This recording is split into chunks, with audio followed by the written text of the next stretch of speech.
Hey, welcome back in Sports Radio 950 KJR on a Tuesday afternoon. That means here just after 1:20, it's time for a good friend John Lund, KNBR, Friends with Furness segment, CascadeIcewater.com. The original sparkling water, Cascade Ice Water, refreshing Pink way to grapefruit hydrate. today, by the way. Yeah, there you go, pink grapefruit. grapefruit. And there is. That's the Pink caffeinated version. There's a caffeinated and a non-caffeinated version of Cascade I'm Ice not Water. interested in anything non-caffeinated. I didn't think you. Yeah, why would you be non-caffeinated, alcohol-free? Look at the crack of that.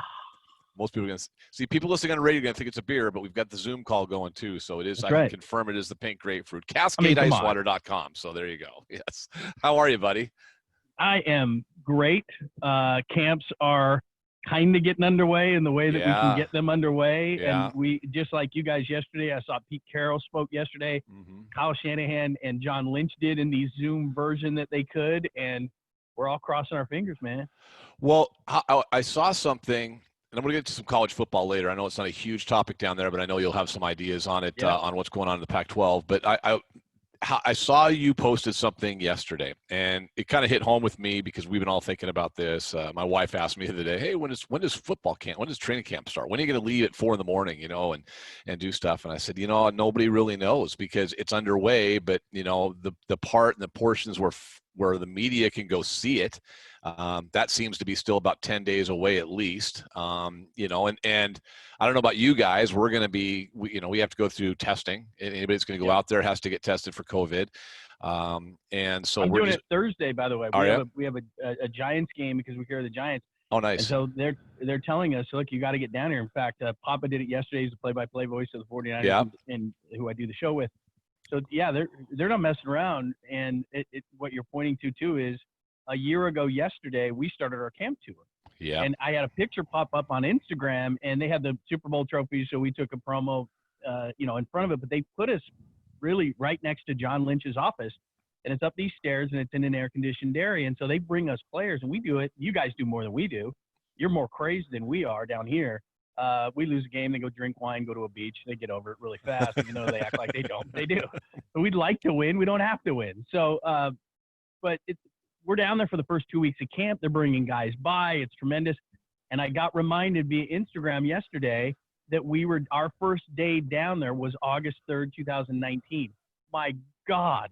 I'm just like, could we just get to some normal? It's unbelievable what's happened in a year from that point. And you guys, same thing. You guys were at camp a year ago today, talking to players. Everything was normal, and boom, everything is so different. I was thinking probably a year ago today we might have been off. It might have been their first off day because, or one of those days because we would have started last Thursday with our first show at the VMAC, and we're the same thing. And our listeners know this. For me, I love it because it's an opportunity.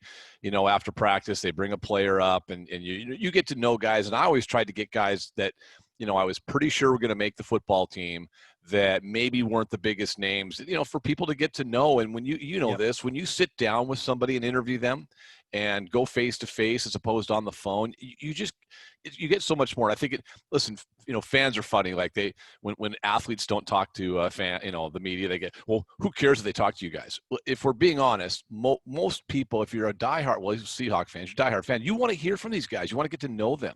And, the ones that are smart about it, they build a brand around who they are. And, now. Exactly. And, the personality that you have and the endorsements come from after that, which we'll get to endorsements later. But that's all built on the brand. It's built on who you are and what you are. And, there's guys that take it and make millions of dollars in endorsements. There's guys that take it and do a lot of great in the community. Doug Baldwin's a great example of that. Undrafted free agent. We all started talking to him, years and years ago, 2011 or whatever it was. And it's like, man, this guy gets it. Like he's a different dude, but we don't have that this year, and it's just a bummer. And we don't get a chance to kind of convey what we're seeing at training camp for the diehard NFL fan. And it's another sad reminder of the times we're in right now.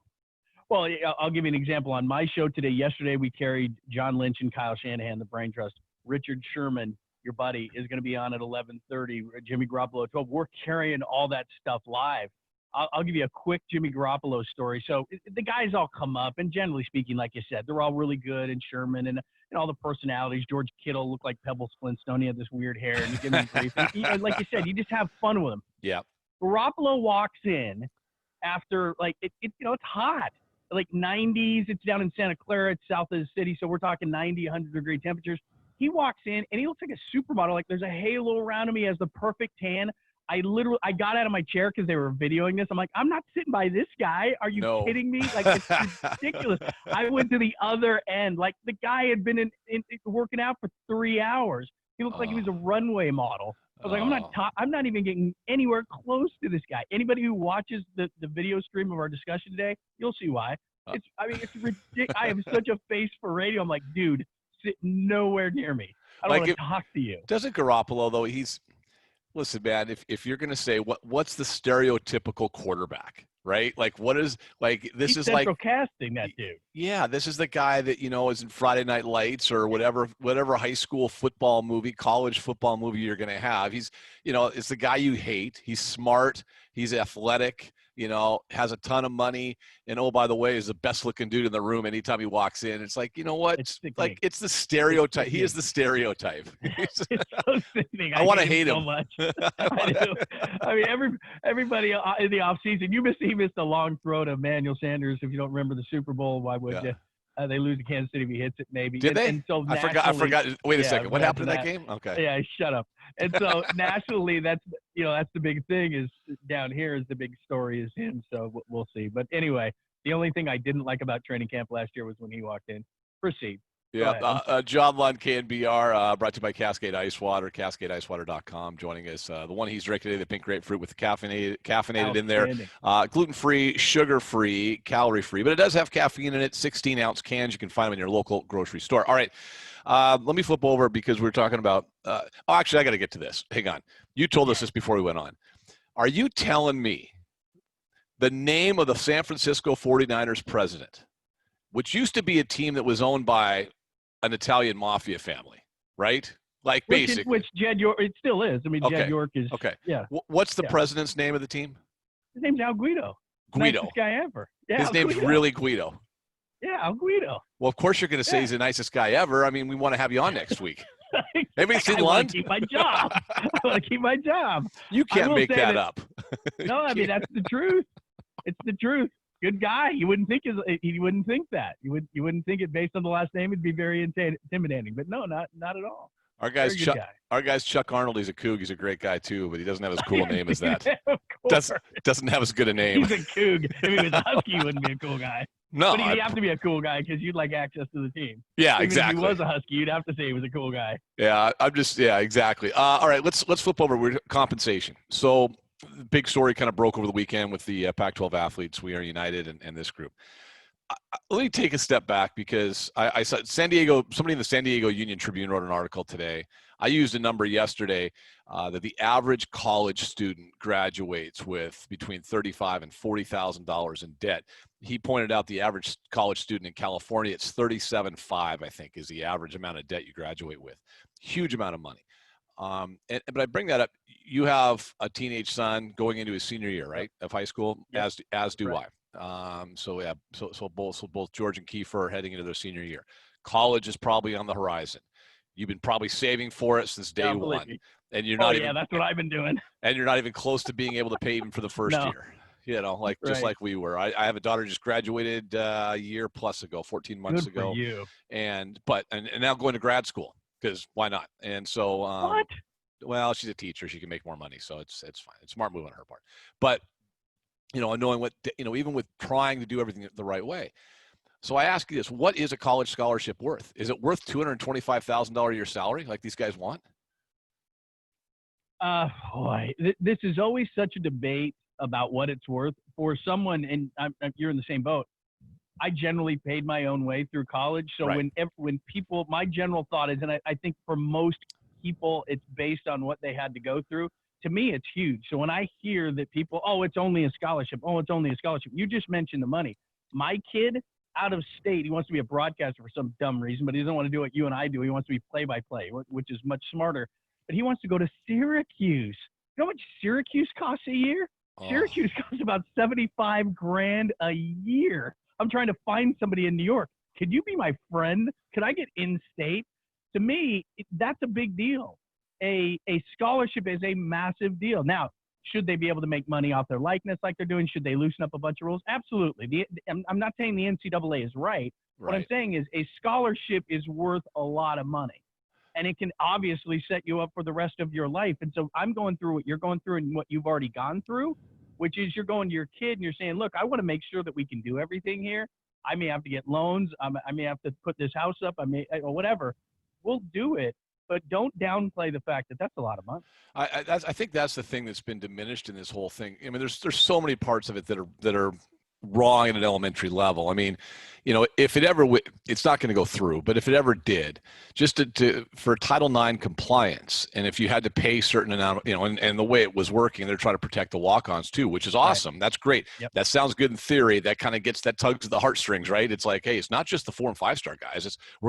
But you can't tell me, unless we're in some sort of communist / left capitalist socialist world, that every player on a team is worth the same amount of money. But that's what they're looking at. Okay, so if we started that premise and we're saying, okay, every player is worth X amount of money and we want this, and the number that's been thrown out there with some of the math is $220,000. Of course, that doesn't come into play, what a training table costs, what team travel costs, what it costs, all the different things that come into play. I talked to one ex-college coach yesterday for a equivalency sport, and he told me that basically to outfit somebody in just even the smallest of the equivalency sports, where there's not a ton of equipment like tennis, golf, what have you, right?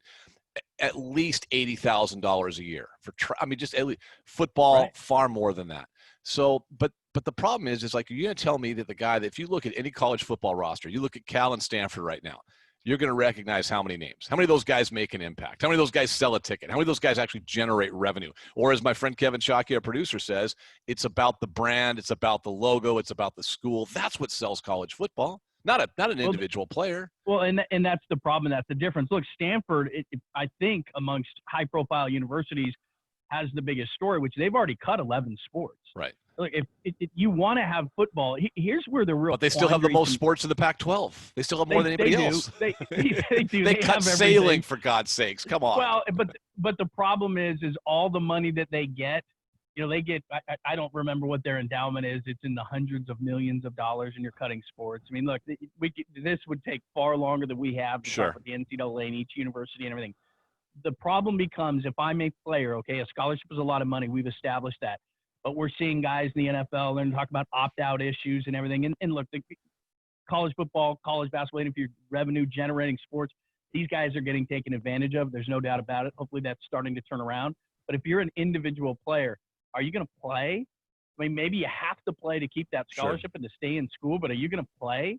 It's hard. The Major League Baseball players aren't being treated correctly. NFL players, this is not going to go well. I'm a college player.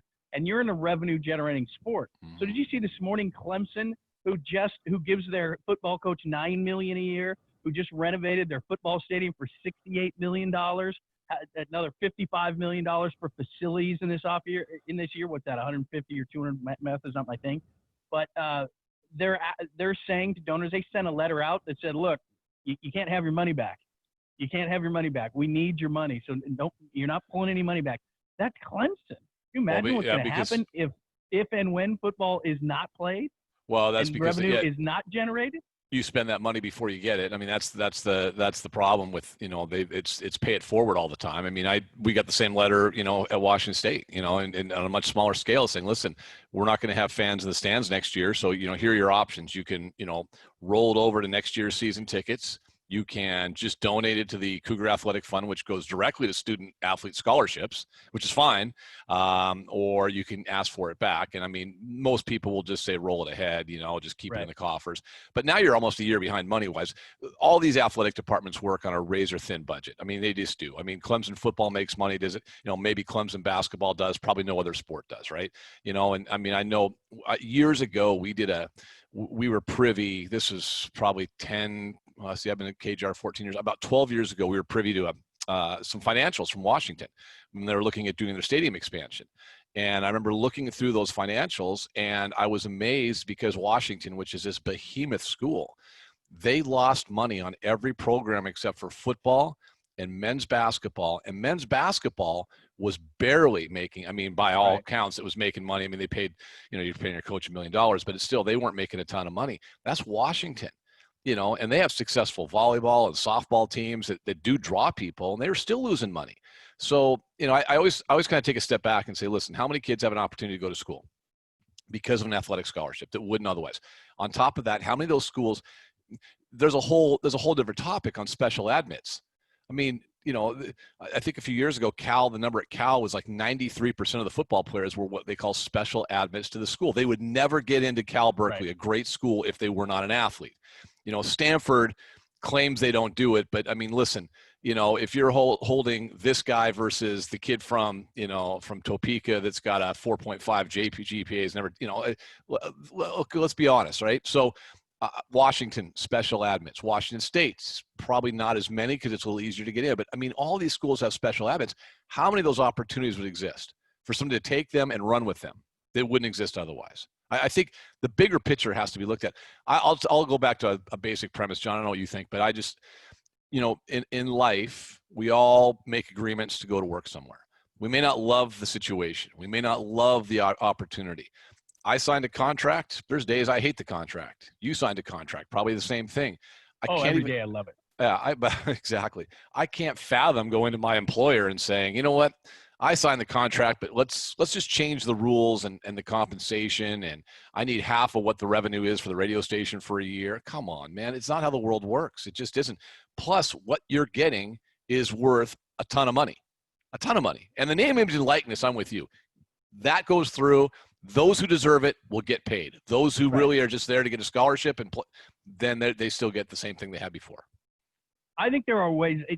This is just the tip of the iceberg in terms of getting the kids paid. I've always been an advocate of finding the way, but what you just pointed out is the major issue, which is you're funding the entire athletic department.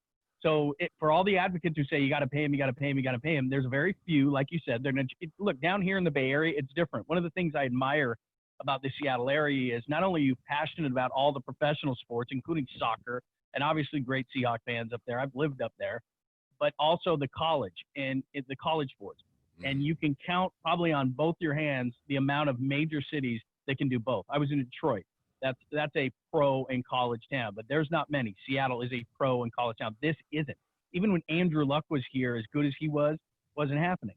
When Jim Harbaugh was head coach, wasn't happening. So it's a unique place you are where you can get into all these issues, because down here, Cal and Stanford. By the way, I just put an X over Stanford for my kid. He's like, well, what about Stanford? I'm like, stop it. Yeah, you're not getting in. Are you an athlete? No. Cal, X over that. Are you an athlete? No, not getting in. No, it's a different. Listen, the scholarship. I think most parents that are in our situation or have been in our situation recently understand the value of it. I think the other part of it comes into play too, John, is simply like you've got a lot of guys out there that that are the 4- and 5-star athletes, basketball, football specifically. I think the other sports, the equivalency sports, it's not as much. Remember, like baseball, you're getting your books paid for, right? I think you're getting it's like Lincecum's one of the few guys that's got a full scholarship, that I can remember in our state for either school in a long time. Most of those guys get partials or just small things paid for. But you're a 7th, 8th, 9th grader. You're being told you're the greatest thing ever. And then some dude that played football at UCLA is trying to form a union. He comes and tells you the same thing. Like, man, you are getting wronged by that school. You are getting wronged, and they're like, yeah, man, I'm the best thing ever. It's like, no, you're not. You pointed this out though. It's a 1%er. The problem is that for the majority of the people that you just said, not only in sports, but even in the revenue generating sports and even in the major one in football, you're still a 1%er. You're still not going to go. So if you can walk out of that university with a degree and no debt whatsoever, you just won. You won the game. Like you said, look, I've been saving my entire life, in all seriousness, to try to get my kid to and through college. And as I'm getting closer and closer, and we just had this, it's funny you would bring this up because we just had the major conversation over the weekend of, okay, let's lock this thing down. Let's go, because we don't know what's going to be ahead. We don't know how things are going to change. Sure. The testing, all this different stuff is up in the air. The kids who are ultra successful, who could actually make money off their likeness and everything like that, they can lead the charge on this. But the average kid or the kid in another sport, I just need my scholarship. I just need to get through here. That's how, for the majority of people, and that's how life works too. That's the way it is. Yeah, I would tend to agree. I think LSU football is going to move on without their star quarterback from a year ago. Clemson will move on next year without Lawrence. Alabama's still there without Tua. Oregon still exists without Justin Herbert. It's not, it's not like if you take Russell Wilson off the Seahawks. It's a little different deal. Well, and look at it too. College sports in general, it's about the university. That's why they go there. It's about the coach. College basketball, even more so in football. Oh, for it's sure, about yeah. the system. Then they get to the professional level, and then you get to flourish, and you get to be an individual brand, and all those different things can happen if you can get yourself to that level. But most people don't. Most players can't. Even though, like you said, it's fed to them the whole time, and then they get to the reality of getting to a professional sport, and they go, "Oh, this is really hard. I was really good in college. That scholarship's pretty good." I was the best thing ever in 9th and 10th and 11th grade and through college, and now I'm here in the NFL, and it's weird. This guy's better than me. Yeah, exactly. President Guido's telling you to beat feet, clear out your locker. Right. Quick. Well, yeah, very quick if it's him. All right, buddy. Have a great week. I'll talk to you in 7 days. Don't make me take shots at people that my livelihood depends on. No, you said everything good about him. He says great. All right, I'll talk to you next week. Good luck on the testing. I think I've got mine coming up this week as well. So we'll report back on how much fun that is next week. All right. Right on, brother. See ya.